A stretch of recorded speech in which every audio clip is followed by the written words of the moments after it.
What's up, everyone? I'm Lupine Fiasco, this is Daily Fab Gameplay, and whether you're a renegade, knucklehead, tiger tamer, or something else entirely, this video is for you. It's been a minute since I produced scripted short-form content, and I want to get back into it by introducing the Ponder series. I'll be releasing short videos aimed at building important fundamentals for playing aggressive heroes at semi-regular intervals. Today, I'll cover the first and arguably most important decision you'll face in any game of Flesh and Blood. Do you go first, or do you go second? You can use the chapters in the video description below to navigate to a specific matchup if you don't want to watch the whole video, but while you're down there, if you haven't already done so, please consider a subscription to my channel. It's the best free way to support me and to make sure that you see daily Fab gameplay in your video feed 5 days a week. You can also find my Patreon, Twitter, and Fabery links. So let's jump into it. If you know my content and playstyle, it won't surprise you that my turn order recommendations come from a Kayo perspective. That said, most of this is applicable to all aggressive heroes and playstyles. In general, when given the choice, your best chance of winning comes from choosing to go second. Imagine a fictional game between two opponents both playing Katsu, whose decks are filled with 60 copies of Head Jab. Player 1 loses the die roll and is forced to go first. They choose to arsenal a card and pass the turn. Player 2 attacks with 4 instances of Head Jab. Because Head Jab attacks for 3 and blocks for 2, Player 1 decides to declare no blocks and ends the turn at 28. Turn 2 sees Player 1 return fire with 4 Head Jabs played from hand and 1 from arsenal.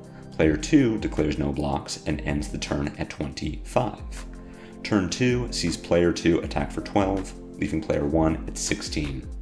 Turn 3 proceeds in a similar fashion. Player 1 attacks for 12 to put Player 2 to 13, and Player 2 attacks for 12 to put Player 1 to 4. Turn 4 is where we see the advantage of going second. Player 1 attacks for 12 to put Player 2 down to 1, but is unable to survive Player 2's counterattack. Despite having the advantage of a 5th card in the arsenal, Player 1 had 1 less turn to deal damage to their opponent.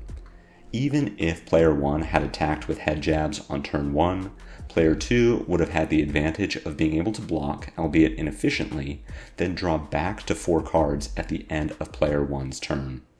Obviously, this is an extremely simplified example that doesn't account for hero powers, equipment, skill differences, or variants, but it illustrates the crux of my argument.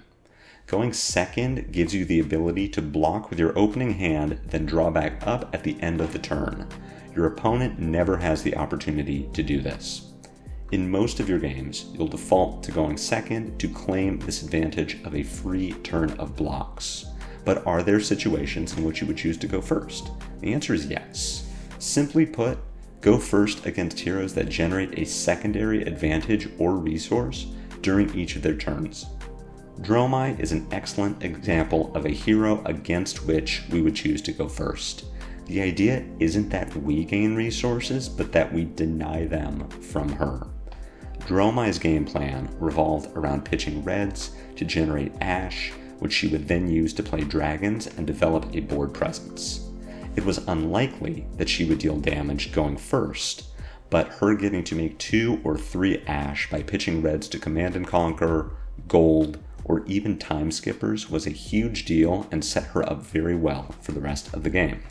By denying her the freedom to throw her hand into ash generation without punishment, we forced her to take massive amounts of damage to make the same plays, or to simply skip that ash generation altogether. Dromai may have reached Living Legend status, but there are plenty of heroes around today that actively want to go first to develop a strategy for the late game. Preventing those heroes from building resources and even getting an arsenal out of the deal is worth more than dealing extra damage on turn 2. That is the gist of when you would choose to go first or second. Now I'll go hero by hero with a brief explanation for my reasoning.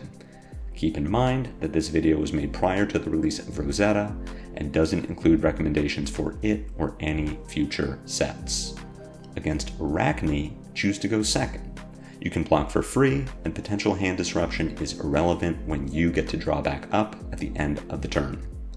Against Azalea, gun to my head, go first and deny her an arsenal, but the problem is you're likely to get punished whichever you choose. Go first, and Azalea can punish you by winning the race because she has the advantage of getting to block for free on turn 1. But go second, and Azalea can punish you by dominating an arrow with multiple on-hits, likely disrupting you with inertia or seek and destroy. Against Betsy, choose to go second. You can block for free, and potential hand disruption is irrelevant when you get to draw back up at the end of the turn. Against Bravo, go second. You can block for free, and potential hand disruption is irrelevant when you get to draw back up at the end of the turn.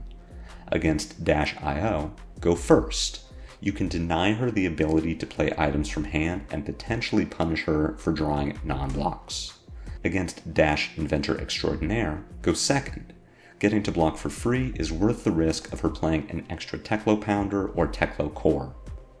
Against Dorinthea, go second.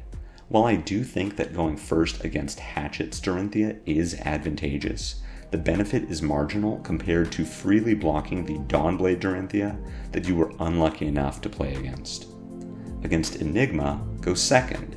You can block for free, and potential hand disruption is irrelevant when you get to draw back up at the end of the turn. Against Phi, go second. A turn of free blocks puts you in a great position to win. Against Kano, go second.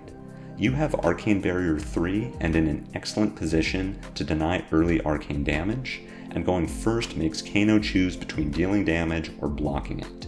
Note that this advice changes with the less arcane barrier you have. AB 0 or 1 heroes should choose to go first. Against Kassai, go first. Kassai will take advantage of going first by filling her graveyard with cards to banish to her hero power, and at worst can cheat damage through with sabers to create vigor from Grains of Bloodspill. Against Katsu, go second. A turn of free blocks puts you in a great position to win. Against Kayo, go second. A turn of free blocks puts you in a great position to win. Against Levia, go second. A turn of free blocks puts you in a great position to win. Additionally, going first will tempt you to attack, which gives Levia the opportunity to fill her graveyard with cards from blocking. Against Maxx, go first. Maxx actively wants to create hyperdrivers to build the Nitro Mechanoid. Going first denies him a turn of doing so, and buys you important time to find disruption or kill him. Against Nu, go second. You can block for free, and potential hand disruption is irrelevant when you get to draw back up at the end of the turn. Against Olympia, go second. A turn of free blocks puts you in a great position to win. Against Prism, go first. This comes with a caveat. It's important that you end your turn with an action point and an attack to spend it on. Prism can gain a massive early advantage by flashing in an aura at the end of your turn 1. If you have an action point and a way to use it, you can attack the aura to trigger Spectra and kill it. If your hand doesn't have Go Again or instant speed plays, you are much better off just ending your turn and keeping that action point than trying to filter or push damage and getting punished by a turn 0 Genesis or Merciful Retribution. Against Rhinar, go first. Despite this being a race, Rhinar can cheat the turn 2 advantage by intimidating away your ability to block big damage. In our Head Jab Katsu example, player 1 wins if player 2 starts at 10 less life. Rhinar can still intimidate you for big damage if he goes second, but at least you have a 5-card hand and better attacks than Head Jab to crack back with. Against Riptide, go second. A turn of free blocks puts you in a great position to win. Against Boltyn, go first. Boltyn actively wants to charge and put cards into his soul. Going first denies him a turn of doing so, as well as crucial Go Again on a big turn. Against Teklovossen, go first. Teklovossen actively wants to play Evos. Going first and pushing damage forces him to choose between flashing out armor or blocking and waiting a turn to play that armor, potentially stalling his singularity or Evo attacks. Against Uzuri, go second. You can block for free, and potential hand disruption is irrelevant when you get to draw back up at the end of the turn. Against Victor, go second. You can block for free, and potential hand disruption is irrelevant when you get to draw back up at the end of the turn. Against Viserai, go second. This is a hedge that your opponent is aggressive, not one-turn kill combo. The best case is that you get to block for free on turn 1, but even the worst case says that Viserai has to deal with you on your turn 1. Against Vynnset, go first. Vynnset actively wants to use her hero power to build up rune chance. Going first gives you an arsenal while forcing her to play turn 1 with 3 cards and a single rune chant. It's very hard for her to put a strong turn together with just that, and you get to crack in on turn 2 with a 5-card hand. Against Zen, go second. A turn of free blocks puts you in a great position to win. And that's it for this installment of the Ponder series.